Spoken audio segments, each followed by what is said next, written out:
Here at Mobility Life, I've seen a lot of people struggle in their own homes trying to exit doors and shut them behind them. What I've seen a lot of times is people will actually try and reach out and grab the doorknob in front of them and try and back up while shutting the door. That can cause a lot of problems, whether it be falling out of your chair or losing balance. And I've also seen a lot of people grab through this door frame right here next to the door hinges and try and shut the door that way. And I've seen people get their fingers pinched and blisters on their hands from that as well.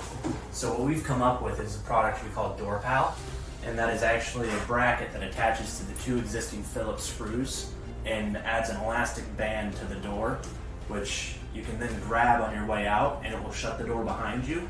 Or you can actually use the included finger strap to actually put through your finger and hold it that way if you're in a manual chair. If you have any questions or you need any more information about our product, DoorPal, please reach out and we'll be available to answer anything that you have. Thanks.